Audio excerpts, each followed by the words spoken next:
हर खबर पर होगी आपकी पकड़। डाउनलोड कीजिए एबीपी लाइव ऐप। देखिए 29-30 जून की रात में, माफ कीजिएगा अगस्त की रात में एक बार फिर चीन ने वो हिमाकत की है जिसका खामियाजा चीन जून के महीने में भुगत चुका है और जिसके अब सबूत भी सामने आने लगे। चीन ने एक बार फिर फिंगर एरिया में जो शांति स्थापित थी, जो स्टेटस को था, उसको तोड़ने की कोशिश की, जिसको भारतीय सैनिकों ने नाकाम कर दिया। तो आज की सबसे बड़ी खबर, भारत और चीन के जवानों के बीच एक बार फिर से झड़प हुई है। झड़प 29-30 अगस्त की रात पेंगोंग लेक के इलाके में हुई है। सूत्रों के मुताबिक इस झड़प में भारत को कोई नुकसान नहीं हुआ। भारत के जवानों ने चीन को मुंह तोड़ जवाब दिया है। इस वक्त की सबसे बड़ी खबर जिस पर आपका चैनल एबीपी न्यूज आपको अपडेट दे रहा है। चीन ने एक बार फिर शांति को भंग करने की कोशिश की है। पेंगोंग लेक के दक्षिणी किनारे के पास ये झड़प हुई, जहां पर चीन एक बार फिर आगे बढ़ने की कोशिश कर रहा था। जो यथास्थिति बनी हुई थी उसको तोड़ने की कोशिश कर रहा था, लेकिन भारतीय सैनिकों ने पीएलए को मुंह तोड़ जवाब दिया है और जस की तस स्थिति वहां पर बनी हुई है। और इस विवाद को सुलझाने के लिए ब्रिगेडियर लेवल की बातचीत भी चुशूल में शुरू हो गई है। और भारतीय सेना की तरफ से, जो सूत्रों की तरफ से जानकारी दी गई है कि इस झड़प में कोई भी सैनिक हाथाहाथ नहीं हुआ है, लेकिन चीन की कोशिश को नाकाम कर दिया गया है। बड़ी बात यह है कि इस बार ये जो 29-30 अगस्त की रात को झड़प हुई है, जिसका जिक्र यहां पर आदर्श भी कर रहे हैं, मैं भी आपको जानकारी दे रही हूं, इसकी औपचारिक जानकारी भारतीय सेना की तरफ से दी गई है। भारतीय सेना के प्रवक्ता है कर्नल अमन आनंद, उनकी तरफ से बाकायदा औपचारिक तौर पर बयान जारी करके ये पूरी जानकारी देश के साथ साझा की गई है। हम सीधे आपको लिए चलते हैं, मेरे साथ मेरे सहयोगी नीरज राजपूत इस वक्त मौजूद है और अपडेट्स के साथ। नीरज, 29-30 अगस्त की रात को झड़प होती है और आज 31 अगस्त है। औपचारिक तौर पर भारतीय सेना की तरफ से इसकी जानकारी देश को दी जाती है, चीन को बेनकाब करने के लिए।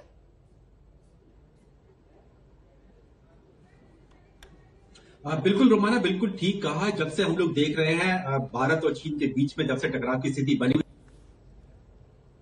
दिक्कत आ रही है नीरज राजपूत, आपकी आवाज नहीं आ पा रही है। हम नीरज से बात करने की कोशिश करेंगे, लेकिन आपको इस बात को समझना होगा कि देखिए 29-30 अगस्त की रात को ये झड़प होती है और आज 31 अगस्त है। ये बाकायदा औपचारिक स्टेटमेंट जो भारतीय सेना की तरफ से जारी किया जाता है, जिसमें बताया जाता है कि किस तरीके से पीएलए के ट्रूप्स ने वॉयलेट करने की कोशिश की है उस सहमति को जो दोनों देशों की मिलिट्री के बीच में बन रहा था।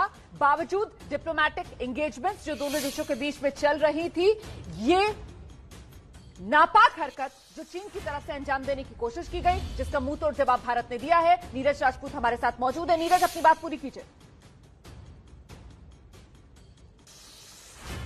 देखिए रोमाना, जब से भारत और चीन के बीच में टकराव शुरू हुआ है लाइन ऑफ एक्चुअल कंट्रोल पर, खासतौर से पूर्वी लद्दाख में, चाहे फिर वो सबसे पहले शुरुआत हुई हो फिंगर एरिया में ही 5 और 6 मई को गलवान घाटी में, भारतीय सेना की तरफ से समय समय पर बयान जारी किया गया है कि क्या क्या घटनाक्रम हुआ है, कितने सैनिक वीरगति को प्राप्त हुए, कितने घायल हुए हैं। और ये जो घटना हुई है इसको लेकर भी भारतीय सेना ने कुछ ही घंटों में महज जो जानकारी आई, जैसे ही सेना मुख्यालय को उन्होंने इस बारे में आधिकारिक जानकारी दी है। जो सेना के प्रवक्ता है कर्नल अमन आनंद, उन्होंने साफ तौर से बताया है कि बीती रात यानी 29 और 30 तारीख को चीनी सेना ने घुसपैठ करने की कोशिश की।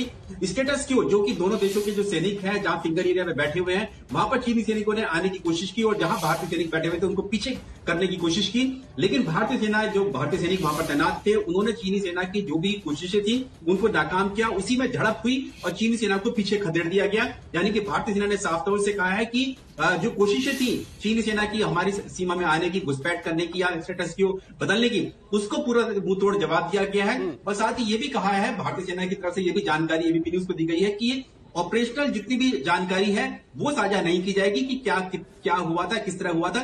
लेकिन ये साफ तौर से भारतीय सेना के प्रवक्ता ने कहा कि चीनी सेना की कोशिशों को नाकाम कर दिया गया है, क्योंकि झड़प हुई बीती रात। इसीलिए अब जो है चुशूल में, क्योंकि चुशूल वहां फिंगर एरिया से बेहद करीब का इलाका है जहां पर फ्लैग मीटिंग होती है दोनों देशों के बीच में, वहां पर ब्रिगेडियर स्तर के जो अधिकारी हैं वो बातचीत कर रहे हैं इस टकराव, जो बीती रात वाला टकराव हुआ, सिर्फ उसी के लिए, बीती रात वाले टकराव के लिए, कि अब आगे उस तरह की परिस्थिति ना बने। नीरज, बड़ा सवाल यह है कि बार बार चीन फिंगर एरिया में इस तरह की हरकतें क्यों कर रहा है? लगातार भारत का दावा रहा है फिंगर एरिया पर, उसके बाद वो फिंगर 4 तक पहुंच जाता है, उसके बाद अपना एस्टैब्लिशमेंट खड़ा करने की कोशिश करता है। ये स्थिति बन क्यों रही है और चीन हिमाकत बार बार कर क्यों रहा है? जवाब तो उसको हम दे रहे हैं, समझ में क्यों नहीं आ रहा उसके? देखिए आदर्श, इसे हमें समझना पड़ेगा जो चीनी सेना जो है उसकी रणनीति कैसी रहती है, लाइन ऑफ एक्चुअल कंट्रोल पर, बॉर्डर पर कैसी रहती है, सलामी स्लाइसिंग की रहती है, धीरे धीरे करके वो आगे बढ़ता है। तो हमने देखा कि 1999 में उसने जो टोटल फिंगर 1 से लेकर 8 तक की जो फिंगर है, उसमें जब भारतीय सेना जब करगिल युद्ध लड़ रही थी पाकिस्तान से, तो फिंगर 5 से 8 के बीच में उसने एक सड़क बना ली थी। हालांकि कोई डिप्लॉयमेंट उसने नहीं की थी, कोई सैनिक उसका तैनात नहीं रहता था, लेकिन अभी मई के महीने से क्या किया उसने, इस फिगर 5 से 8 के बीच में अपने सैनिकों को लाना शुरू कर दिया, वहां तैनाती कर दी, जो कि स्टेटस क्यू बदल दिया। जो शांति समझौते हैं भारत और चीन के बीच में 1993 से 5 समझौते हो चुके हैं कि सरहद पर कैसे शांति बनाए रखनी है, उसमें एक मुद्दा ये बेहद महत्वपूर्ण है कि कोई भी सेना किसी भी तरह से स्टेटस क्यू को बदलेगी नहीं, यानी कि जो सैनिक जहां पर है, कैंप वहां पर है, वहीं रहेंगे, कोई डिस्प्यूटेड एरिया में नहीं आएगा। चीनी सेना ने सबसे पहले वो कोशिश करी, 5 से 8 के बीच में आ गई, क्योंकि भारतीय सेना 1962 से ही फिंगर नंबर 3 पर धनसिंह थापा पोस्ट है, वहां पर आईटीबीपी की पोस्ट है, अब भारतीय सेना भी वहां पर पहुंच चुकी है। तो अब क्योंकि भारत ने कहा कि आपको अपने सैनिक पीछे ले जाने होंगे, तो चीन ने शर्त रखी कि आपकी जो पोस्ट है, जो धनसिंह थापा पोस्ट है, जो 1962 से है, इसको पीछे ले जाना पड़ेगा, यानी कि फिंगर एरिया से बाहर करना पड़ेगा। तो भारतीय सेना ने उसके लिए मना कर दिया। अब जो बातचीत चल रही थी वो इसी फिंगर एरिया को लेकर चल रही थी, लेकिन अब चीनी सेना ने रात में कोशिश की कि यहां पर जहां धनसिंह थापा पोस्ट है, फिंगर 3 पर जो है, वहां पर आने की कोशिश की, लेकिन भारतीय सैनिकों ने उनको खदेड़ दिया। इसके मारपीट, स्क्रमिश जरूर हुआ है, जो जानकारी हमें सूत्रों से मिल रही है, लेकिन भारतीय सेना की तरफ से कहा गया है क्योंकि ये ऑपरेशनल जानकारी है, इसलिए बताई नहीं जाएगी कि एग्जैक्टली रात में हुआ क्या था। आप रहिए मेरे साथ। देखिए नीरज, हमारे साथ कुछ और मेहमान जुड़ रहे हैं। कर्नल दानवीर सिंह, रक्षा मामलों के जानकार, वो हमारे साथ जुड़ रहे हैं। कुछ और एक्सपर्ट्स के जुड़ने का सिलसिला भी लगातार एबीपी न्यूज पर जारी है। हमारे सहयोगी जगविंदर पटियाल भी इस वक्त हमारे साथ मौजूद हैं। जल्दी से एक रिएक्शन कर्नल दानवीर से पहले लेंगे, लेकिन कर्नल दानवीर, एक तरफ तो जिस तरीके से गलवान में चीन ने धोखा दिया, उसके बाद से डिप्लोमेटिक चैनल्स के जरिए दोनों देशों में मसले को सुलझाने की बातचीत का दौर चल रहा है, और वहीं दूसरी तरफ अब ये पैंगोंग लेक में 29-30 अगस्त की रात को जो चीन हिमाकत करता है, उसे किस तरीके से देखा और समझा जाए? देखिए, ये जो मेरे समझ में जो आ रहा है, ये पहली बार हुआ है जब से हिंदुस्तान और चाइना के बीच में अप्रैल से तनातनी हुई है, तब से पहली बार हुआ है कि ये गोंगसो के सदर्न बैंक में, दक्षिणी छोर पर ये घटना घटी है। अभी तक हम नदर्न बैंक पर ये घटना देखते रहे थे घटते हुए, और ये कार्रवाई वहां पे देखी हमने, लेकिन अब ये पहली बार यहाँ देखी है। मैं इसको पॉजिटिवली इस तरीके से देखता हूँ कि हिंदुस्तान की सेना बिल्कुल मुस्तैद थी, और जो स्टेटस को बदली करने की कोशिश जो चाइनीज ने करी, उसको हमने विफल किया, और चाइनीज को ये दर्शा दिया कि देखिए, अभी हम बिल्कुल पूरी तरह सचेत है, सतर्क है और तैयार है, आपकी दादागिरी नहीं चलेगी। वो बात और है कि हमारे पिछले 6-7 वार्ताओं के दौर जो है विफल रहे हैं, और अभी भी ब्रिगेडियर लेवल पे वार्ता चल रही है, लेकिन उससे कोई ज्यादा उम्मीद हमें बतानी चाहिए, ये बिल्कुल गलत होगा। लेकिन एट द सेम टाइम हमें इस चीज से खुशी है कि हिंदुस्तान के सैनिकों ने चाइना की एक तरफा यथास्थिति को बदलने की कोशिश जो थी, उसको हमने विफल कर दिया है। और यही बड़ी खबर है इस वक्त की। चाइना समझता है कि वो आगे बढ़ जाएगा, लेकिन भारतीय सेना भी उसी तरह तैयार है और मुस्तैद है, और वो किसी को भी आगे बढ़ने नहीं देगी। ये साफ कर दिया एक बार फिर भारत की सेना ने। जगविंदर पटियाल भी हमारे साथ जुड़े हुए और प्रणय उपाध्याय भी जुड़ गए। जगविंदर, मैं आपके पास आ रहा हूं, मुझे एक बात बताइए, आप लद्दाख होकर भी आए थे, सब कुछ आपने अपनी आंखों से वहां पर देखा है। चीन बार बार ये हिमाकत कर रहा है, जवाब देने की जो हमारी तैयारी है उसका एक मुजाहरा भी पेश कर दिया हमारे सैनिकों ने फिर से। और क्या कुछ आगे भारतीय सेना की तरफ से टैक्टिकल मूव हो सकता है इसको लेकर? देखिए, भारतीय सेना को हर हाल में, चाहे वो डिप्लोमेटिक तौर पर हो, चाहे वो अपने सैन्य ताकत के बल पर हो, जो एरिया में आगे बढ़ने की कोशिश कर रहा है चीन, उस एरिया को खाली रखना है। अगर हम 1962 की बात करें तो लद्दाख से लेकर तिब्बत के बीच में कई किलोमीटर का एक ग्रे एरिया हुआ करता था, जिसमें कि ना भारत के सैनिक जाते थे, ना ही चीन के सैनिक आते थे, और जिस तरह से वहां पर लाइन ऑफ एक्चुअल कंट्रोल था, उसी हिसाब से पेट्रोलिंग वगैरह होती थी या खाली एरिया पड़ा रहता था। लेकिन चीन ने धीरे धीरे वहां पर किसी भी सैन्य उपस्थिति का नाजायज फायदा उठाया, और उन्होंने धीरे धीरे अपने आप को आगे बढ़ाना शुरू किया, और अब वो फिंगर पॉइंट तक आकर ये हिमाकत इसलिए कर रहे हैं बार बार, क्योंकि उनको जो दौलत बेग ओल्डी के लिए रोड जा रहा है, जो मोटरेबल रोड वहां पे बना लिया है भारतीय सेना ने, इनके लिए सबसे बड़ी दिक्कत वो है, वो फिंगर पॉइंट के जरिए, पेंगोंग के जरिए श्योक रिवर तक पहुंचना चाहते हैं। अगर वो श्योक रिवर को कटअप कर देते हैं तो आगे डेपसांग तक या फिर जो सियाचिन के लिए रोड कटता है वो एक ऑल्टरनेटिव रोड बंद हो जाएगा और उससे भारतीय जो सैन्य क्षमता है उसे मोटरेबल पास सिर्फ जो है ले तक सीमित करने की कोशिश है। तो उस रोड की दिक्कत के कारण ही चीन की पेट में दर्द हो रहा है बार बार।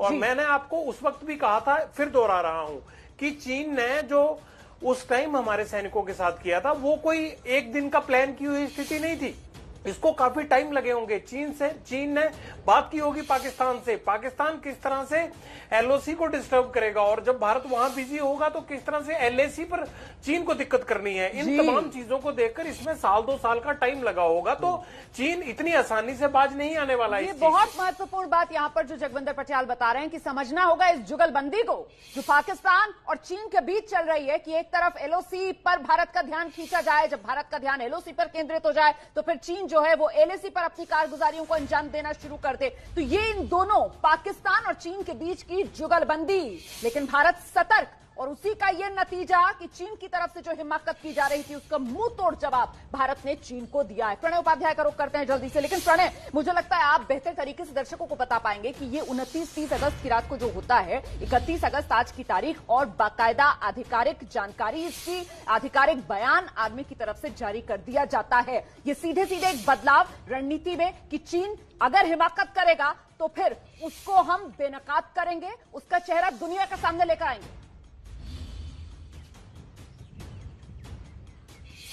देखिए रोमाना, बिल्कुल आपने ठीक कहा, ये केवल एक भारत की जो स्ट्रैटेजी जो जमीन पर थी वही नहीं बल्कि जियोपॉलिटिक्स के हिसाब से भी अगर आप देखें तो भारत ये चाहता है कि चीन का आक्रामक रवैया पूरी दुनिया के सामने एक्सपोज हो कि चीन बॉर्डर के ऊपर क्या कर रहा है, वो डिप्लोमेटिक एंगेजमेंट दिखाना चाहता है, वो बातचीत की मेज पर आता है, लेकिन रेजोल्यूशन ऑन ग्राउंड नहीं है। और ये जो बार बार क्लैशेस हो रहे हैं, बार बार इंसिडेंट्स हो रहे हैं, ये चीन का आक्रामक रवैया बताता है। और अगर आपको ध्यान हो, प्रधानमंत्री जब लद्दाख गए थे तो उन्होंने भी उस समय कहा था कि किसी भी तरीके का एक्सपेंशनिज्म जो है, जो विस्तारवादी नीति है, उससे किसी का भला नहीं होता और चीन का विस्तारवाद जो है वो जो है उसके लिए भी मुसीबत का सबब बनेगा।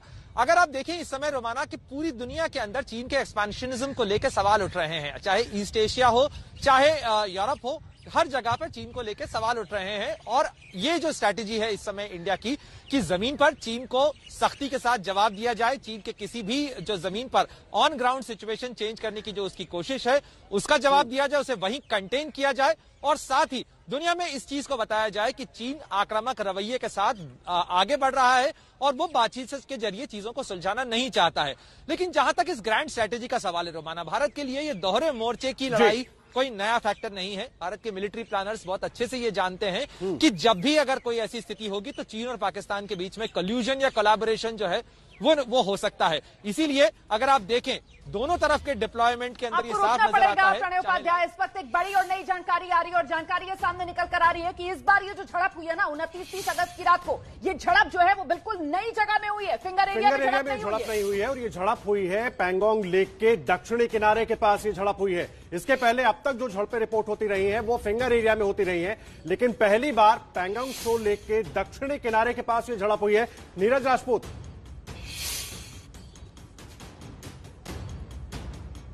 बिल्कुल आदर्श, बिल्कुल ठीक कहा है। ये जो जानकारी आई है ये बिल्कुल नहीं है, ये फिंगर एरिया में नहीं हुई है। ये झड़प जो हुई है, जो बीती रात हुई है, दक्षिण में हुई है। अगर हम लोग पैंगोंग त्सो लेक देखते हैं तो वो ईस्ट और वेस्ट की तरफ जाती है, यानी कि लद्दाख से तिब्बत की तरफ जाती है और एलएसी में जाती है। नीरज राजपूत, ये जानकारी अहम इसलिए हो जाती है क्योंकि क्या इससे ये समझा जाए कि चीन जो है वो भारत के साथ नए नए मोर्चे खोलना चाह रहा है, विवाद को जो है वो कई आयाम में और बांटना चाह रहा है, बढ़ाना चाह रहा है, इससे यही संदेश निकलकर सामने आ रहा है?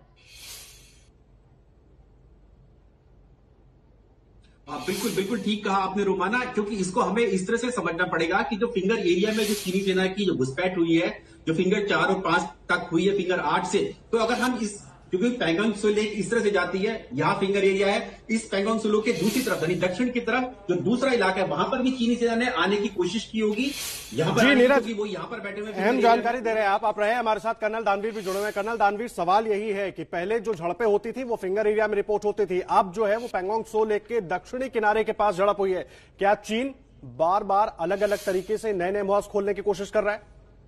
बिल्कुल सही कह रहे हैं। ये मेरा इलाका देखा हुआ है, ये इस बारी दक्षिणी तौर पर ये कार्रवाई हुई है और जहां पर ये एरिया कंटेस्ट वाला होता है, इसको एरिया बुश बोलते हैं।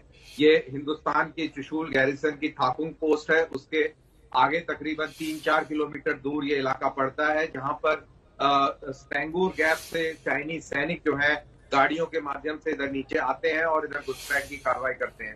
लेकिन ये इस बार ये जो कार्रवाई हुई है ये बहुत ही उत्साहजनक है कि हिंदुस्तानी सैनिकों ने उससे पहले कि चाइनीज को जिस प्रकार की हिमाकत कर सकते, हमने उनको रोक दिया है। नहीं, बिल्कुल।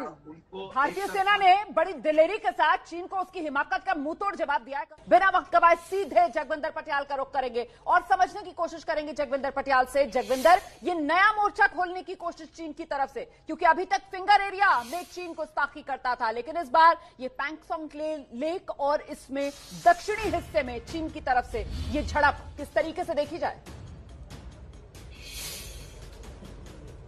रोमाना, अगर मैं आपको आसान शब्दों में समझाना चाहूं तो पाकिस्तान ने 99 में जो कुछ कारगिल में किया था, ये सेम उसी रणनीति के तहत चीन पेंगोंग लेक और उसके आसपास के एरिया में कर रहा है। जिस तरह से 99 में चीन ने कारगिल से अगर लेक को आने वाले रास्ते की सप्लाई लाइन को काटने का काम करने की कोशिश की थी और उस चक्कर में जो है वो ऑपरेशन विजय को अंजाम देना पड़ा और जिसके चलते करगिल युद्ध हुआ।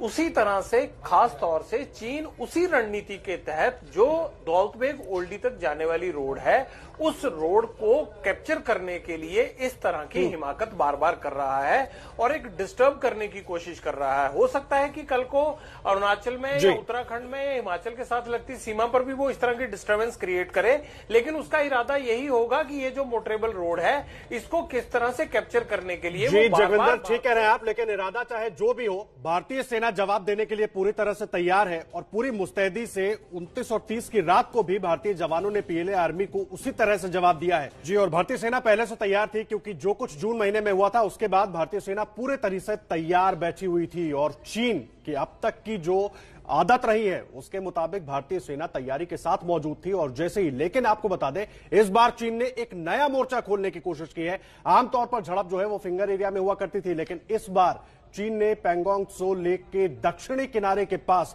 एक नया मोर्चा खोलने की कोशिश की है। स्ट्रैटेजिकली ये कदम जो है चीन का, वो भारत के लिए कितना महत्वपूर्ण हो जाता है और कैसी हमारी तैयारी होनी चाहिए, ये भी जानने की कोशिश करेंगे। नीरज बता रहे थे, दरअसल हमें नीरज राजपूत के पास चलना चाहिए। ये पूरा इलाका नीरज का देखा हुआ है और नीरज समझा रहे थे हमें इस इलाके की, ये नया मोर्चा जो चीन खोल रहा है, इसकी स्ट्रेटेजिक इंपॉर्टेंस। नीरज,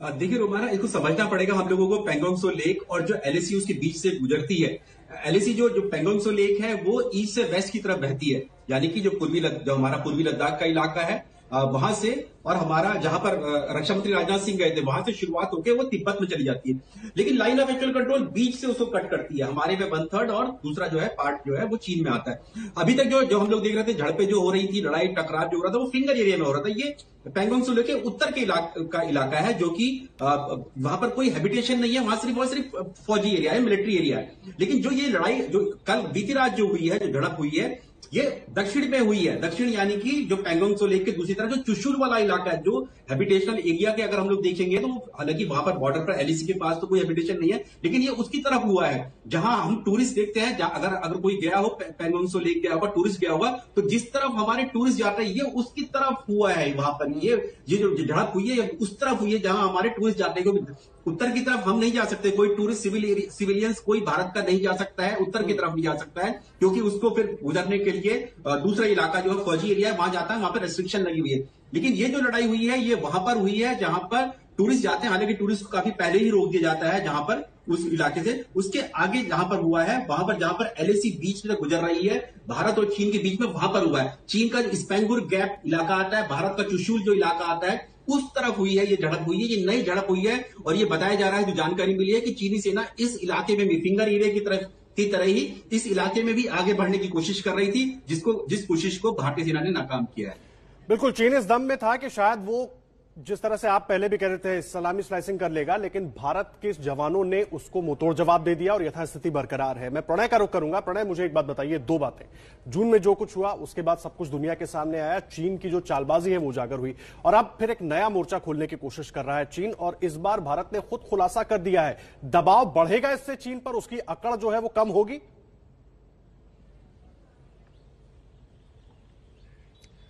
देखिए, चीन की अकड़ कम होगी या नहीं होगी, ये तो आदर्श सवाल है जिसका जवाब आने वाले दिनों में देखने को मिलेगा। लेकिन निश्चित रूप से ये जो जियोपॉलिटिकल प्रेशर चीन के ऊपर आ रहा है, इसका दबाव चीन भी महसूस कर रहा है। अगर आप देखें कि पिछले 3 महीने से जिस तरीके का पैंतरा चीन चल रहा है, वो लगातार गलवान घाटी से ये मामला शुरू हुआ, उसके बाद उसने हॉट स्प्रिंग, उसके अलावा पेंगोंग का इलाका, फिंगर का एरिया, इसके अलावा उसने देप्संग का मोर्चा, जिस समय बातचीत की कवायद चल रही थी गलवान के बाद, उसने देप्संग के इलाके के अंदर अपना जो फौजी डिप्लॉयमेंट है उसको बढ़ाया है। यानी चीन लगातार नए मोर्चे खोल रहा है, जो पॉइंट ऑफ कन्फ्रंटेशन है उनको बढ़ाता चला जा रहा है, ताकि ये प्रोसेस जो है ये लंबी होती चली जा रही है, ये ड्रैग होती जा रही है। डिप्लोमेटिक और मिलिट्री एंगेजमेंट्स की सीरीज के बावजूद जमीन पर स्थिति जो है वो फिलहाल सुलझती हुई नजर नहीं आ रही है।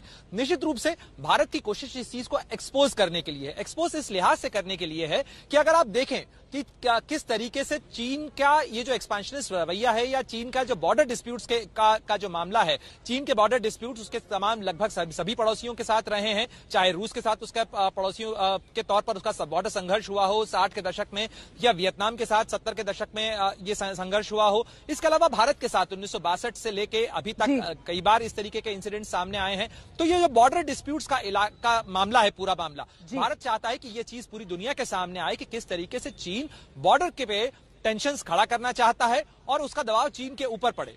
लेकिन मुझे लगता है हमें दर्शकों को यह भी बताना चाहिए और समझाना चाहिए कि आखिरकार एक तरफ तो जिस तरीके से गलवान में धोखा भारत को मिला, उसके बाद चीन के साथ एक बातचीत के जरिए, एक डिप्लोमैटिक कूटनीतिक तरीकों से मसले को सुलझाने की कोशिश की जा रही है। वहीं दूसरी तरफ 29-30 अगस्त की रात को एक बार फिर से चीन इस तरीके की हिमाकत करता है। तो आखिरकार ऐसा क्यों? क्या चीन इस मसले को सुलझाना नहीं चाहता है? क्या चीन भारत के साथ अपने रिश्तों को लगातार सुलगा के रखना चाहता है? नीरज राजपूत, किस तरीके से समझा जाए चीन की इस हिमाकत को?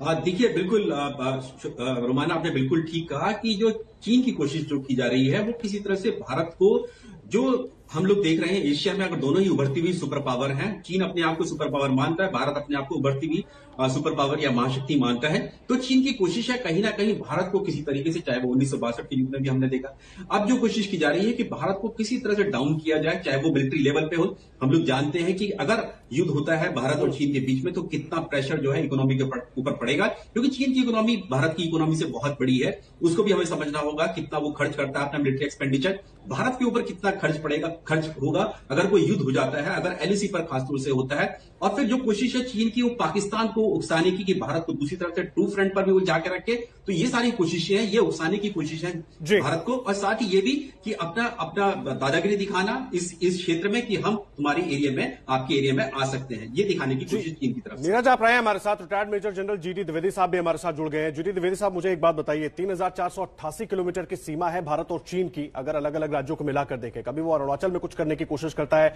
कभी लद्दाख में अलग अलग हिस्सों में, सवाल यह है कि नए नए मोर्चे खोलने की कोशिश कर रहा है, वो अपनी रणनीति लगातार बदल रहा है, हम कैसे आगे बढ़ेंगे? है ताकि भारत को दबा के रखे, उसको पता है एक ही देश है जो उससे टक्कर दे सकती है, वो भारत। पहली मेजर जनरल जीडी द्विवेदी, आपकी आवाज नहीं आ रही है सर, कुछ टेक्निकल ग्लिच है, हम इसको चाहेंगे कि आप थोड़ा सा दुरुस्त करने की कोशिश करें सर, दर्शक समझ नहीं पा रहे हैं आप क्या कह रहे हैं। मैं दोबारा आपके पास आती हूं सर, तब तक हम दर्शकों को प्रणय उपाध्याय, द्विवेदी सर एक बार जरा ऑडियो चेक करा दीजिए सर। आप अभी मेरे सुन पा रहे हैं? बहुत बेहतर तरीके से सर, प्लीज बताइए, जवाब दीजिए सर। ओके, मैं यही बता रहा था कि देखो, चीन की एक चाल है और चीन की एक स्ट्रेटजी है कि किसी तरह भारत को दबाया जाए, तो उसको पता है कि भारत ही एक ऐसा देश है जो उसको आगे टक्कर दे सकता है। और ये मैं अपने अनुभव से बता रहा हूँ, क्योंकि मैं इसी एरिया में पगोंग में कमांडर रह चुका हूँ और चीन में मैं डिफेंस अटैची था, तो मैं आपको 2-3 बातें चीन की बताना चाहता हूँ।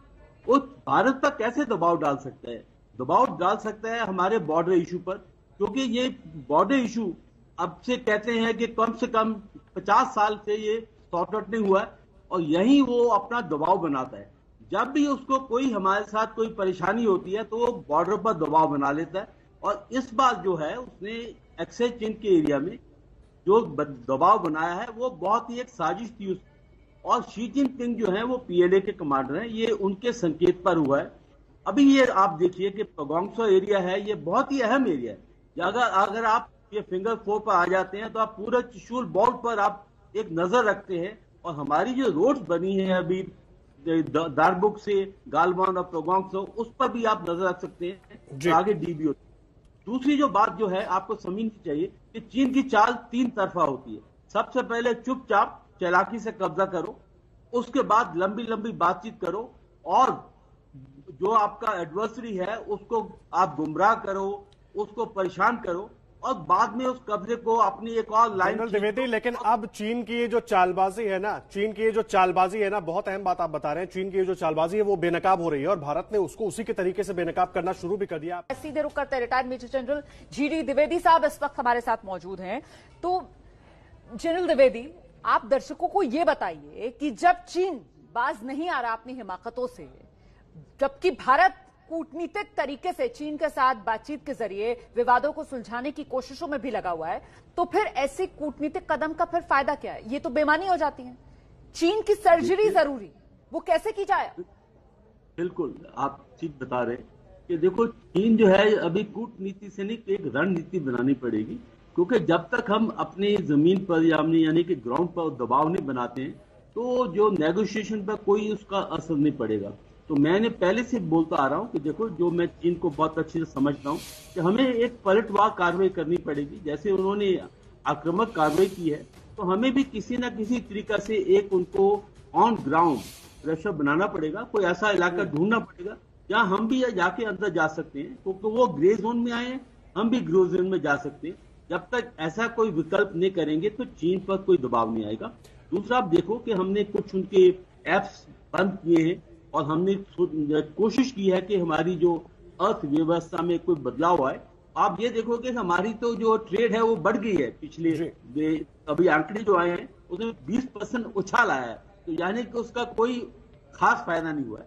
और जो आप अंतर्राष्ट्रीय मंच पर बातें कर रहे हैं, ठीक है, वो बातें ठीक हैं, तो उसमें कुछ सपोर्ट मिलती है, बातें जरूर होती रहे, लेकिन चीन को उसी की भाषा में जवाब देना होगा। ये एक अहम पॉइंट आपने अपनी बातचीत में कहा है जनरल द्विवेदी।